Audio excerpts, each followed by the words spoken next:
سيدنا وسندنا وحبيبنا وطبيبنا وطبيب قلوبنا ومولانا محمدا عبد الله ورسوله أرسله الله تعالى بالحق بشيرا ونذيرا وداعيا إلى الله بإذنه وسراجا منيرا.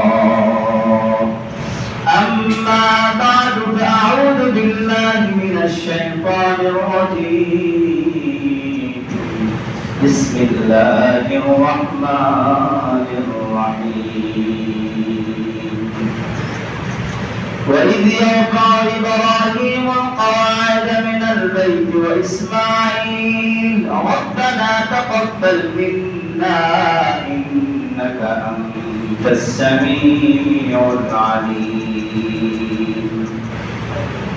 صدق الله العلي العظيم. وقال النبي الكريم المصدوق صلى الله عليه وسلم من حج لله فلم يرفث ولم يفسق رجع كيوم ولدته امه او كما قال عليهم الصلاه والسلام. يا إلهي استخام हम सलात हम सलाम हर शफीउल मुज़निबी खैरुल अनाम. या इलाही तू मेरा माशूक है. या इलाही तू मेरा माबूद है. अल्लाह अल्लाह ये जो शेर नस्लना शीर शकर में शब्द जानम तमाम. अल्लाह अल्लाह क्या मुबारक नाम है. अल्लाह अल्लाह आशिकों का काम है. ला इलाहा इल्लल्लाह ला इलाहा इल्लल्लाह ला इलाहा इल्लल्लाह ला इलाहा इल्लल्लाह. अल्लाह अल्लाह अल्लाह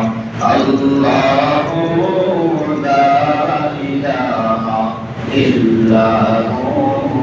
अल्लाह अल्लाह अल्लाह ला इलाहा इल्लल्लाह. حسبي ربي الله ما في قلبي غير الله. حسبي ربي الله ما في قلبي غير الله.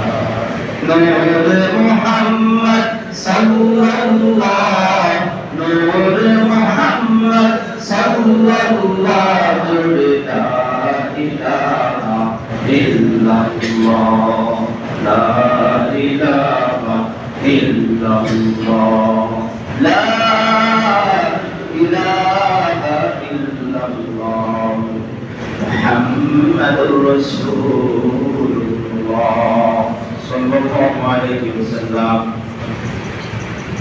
الحمد لله. محترم حاضرین, আল্লাহ তাআলার ফজলুল করম অপার অনুগ্রহ যে মহান করিম জাল্লা জালালুহু আমাদেরকে মহব্বত করে সুস্থ শরীরে আশুলিয়া পশ্চিম পাড়া জামে মসজিদে আসার বসার আলোচনা শোনার এবং আলোচনা করার তৌফিক দান করেছেন. সেই জন্য আমরা দিন থেকে রবের দরবারে শুকরিয়া জ্ঞাপন করছি. আলহামদুলিল্লাহ আলহামদুলিল্লাহ. মোহতরম হাজিরিন, দিন যায় রাত যায়, আমাদের বয়স বাড়ে, হায়াতটা ফুরিয়ে যায়. ঠিক না বলো? আমাদের বয়স বাড়ছে মানে আমাদের জীবন আয়ু কমে যাচ্ছে. ঠিক না? ঠিক, কমে যাচ্ছে. আজকে মে মাসের কয় তারিখ? 1 মে, শ্রমিক দিবস. আরবি কত তারিখ? আরবি কত তারিখ? 12 যুলকাদা, 12ই যুলকাদা। ছোট্ট একটা গল্প আপনাদের শোনাই। আমরা মুসলিম, আমরা কি মুসলিম? জোরে বলেন, আমরা কি মুসলিম। যারা ইসলাম অনুসারী। ইসলাম মানে ইসলাম মানে শান্তি, শান্তি, আত্মসমর্পণ করা। ইসলাম মানে কি আত্মসমর্পণ। আত্মসমর্পণ। আমার এইটুকু সবকিছু আল্লাহর কাছে সমর্পণ, আত্মসমর্পণ। আমরা বুখারী শরীফের ক্লাস নিচ্ছি, ক্লাস করতেছি, আমাদের শেখ বুখারী শরীফ ক্লাস করাচ্ছেন। উনি সকালবেলা একদম ফজরের পরে আমাদের ক্লাসটা নিয়ে থাকেন। শেখ আব্দুল হক হাফিজাহুল্লাহ, ময়মনসিংহের বড় মসজিদের পেশি ইমাম খতিব মাহমুদুল্লাহ হাফিজ হুজুর রাহমাতুল্লাহ আলাইহির খলিফা, প্রায় 24 বছর 2 যুগ তার খাদেম ছিলেন। শেখ বসে আসছেন